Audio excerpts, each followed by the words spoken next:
Ang ating DVD player, equalizer at saka dual amplifier, ano. So meron tayong viewers na meron daw siyang dual amplifier, isang 5 auto at saka isang 3 auto. So dito idol, kahit anong amplifier naman ang gagawin natin dito, maging connection sa ating player at saka equalizer dito, so pwede yan. Basta may mga audio input yung ating amplifier, pwede natin makonect dito sa ating ganito, magiging video okay setup natin. So ang magiging setup natin dito idol, napakadali lang, ano, tandaan lang yung mga connector na ginagamit natin dito, DVD player. So ginagamit natin DVD player dito idol ay Rhino 3C, ano, Platinum.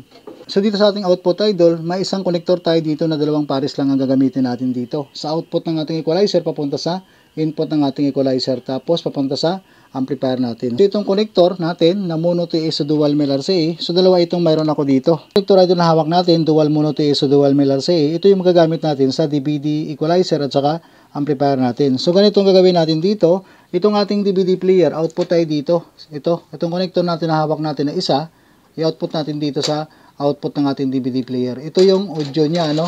Tapos ngayon, ito yung papunta sa input ng ating channel 1, channel 2. So yung nagagaling sa ating DVD player, dapat i-input natin yan sa ating equalizer, channel 1 at saka channel 2. Itong isa nating connector, pareho lang din sa ginamit natin. Itong dual mono TS o dual male RCA, output naman natin ito sa channel 2 at saka channel 1 ng ating equalizer dito. Ayan, so naka-output na tayo dito, tapos ito ngayon papunta sa una nating amplifier. So itong connection idol na una na ginawa natin, ito ay para lang ito sa may mga amplifier na mayroong line out katulad nito.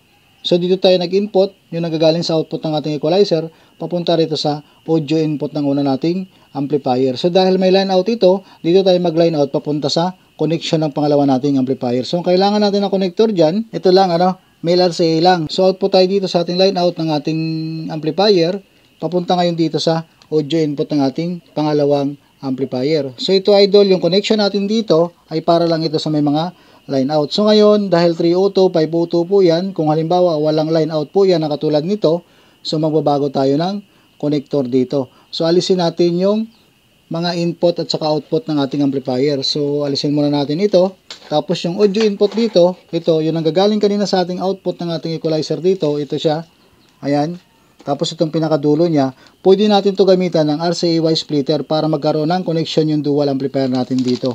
Ito yung RCA-Y splitter natin. So yung dulo natin kanina na nanggagaling sa ating output ng equalizer, idugtong lang natin dito. Ayan. So pag nagdugtong na natin dito, ito na ngayon ang ilalagay natin sa ating input na dual amplifier. Input ng ating unang amplifier, audio input, tapos pangalawa dito sa audio input din ng ating pangalawang amplifier. So magkaroon na ng connection dito. So dito idol sa ganitong connection, yung channel 2 ginamit natin sa isang amplifier. Yung channel 1 ginamit natin sa pangalawang amplifier. So minsan may mga connection tayong ginagawa dito dahil minsan hindi applicable yung line out sa atin dahil wala tayong line out yung ating amplifier. So kaya ganito may ginagamit tayong mga splitter. So dito idol, bukod sa TS connector natin dito papunta sa dual amplifier natin, mayroon din tayong XLR splitter o XLR2 dual male RCA naka-splitter din siya papunta sa dual amplifier natin. So hindi lang TS ang pwede magamit dito, kundi pwede din natin ito magamit itong XLR output ng ating equalizer dito. So halimbawa, alisin natin pinaka-output ng ating equalizer dito, papalitan natin ng XLR connector yan na naka male RCA din siya. So naka-splitter na rin sa male RCA ito. So itong sinasabi ko idol, female XLR2 dual male RCA. So naka-split na siya sa RCA, ano. So output natin itong isa sa ating channel 1 output. So XLR ang ginamit natin dito.